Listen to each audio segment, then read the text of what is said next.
Alors là, aujourd'hui, on démarre ici la formation sur l'apprentissage complet de Node.js. Donc, qu'est-ce que c'est que Node.js? Griffe fait des recherches, mais on va dire que Node.js est un code JavaScript qui permet d'exécuter du code JavaScript du côté du serveur. C'est-à-dire que là, avant, vous aviez l'habitude d'utiliser JavaScript du côté du client en faisant interagir le client avec un utilisateur avec une différente interface. Si vous apprenez le développement JavaScript, vous pourrez utiliser le JavaScript et pour faire ici le backend et l'utiliser aussi pour faire le front-end si vous utilisez des applications comme Angular, React, Vue.js. Donc là, si vous apprenez le JavaScript, je vous conseille fortement d'apprendre ici Node.js parce que là, avec lui seul, vous pourrez apprendre à développer et le backend et le front-end sans changer de langage en restant totalement dans le JavaScript.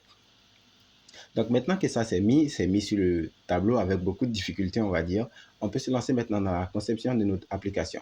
Et ici, pour démarrer ici la conception de notre application ou de notre formation en griffe, on va dire, il va falloir qu'on installe ici Node.js. Et comment est-ce qu'on fait ici pour installer Node.js? Eh bien, le processus est plutôt simple. Vous allez prendre votre ordinateur, vous allez ouvrir ici un nouvel onglet et vous allez chercher ici Node.js.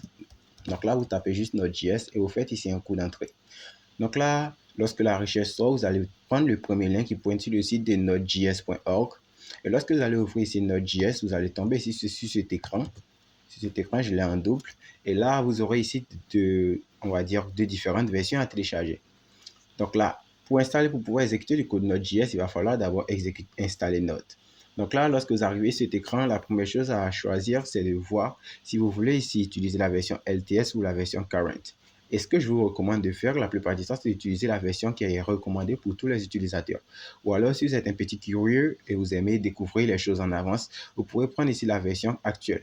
Mais là, je pense qu'elle n'est pas totalement complète, mais pour ceux qui veulent suivre cette formation sans trop de difficultés, je vous recommande d'utiliser la version qui est recommandée pour tous les utilisateurs. Donc là, vous avez juste à cliquer ici sur la version qui est recommandée pour tous les utilisateurs. Là, votre invité commande ou votre téléchargeur va se lancer, on va dire. Et là, il va installer ici, il va télécharger ici le package Node.js dans votre machine.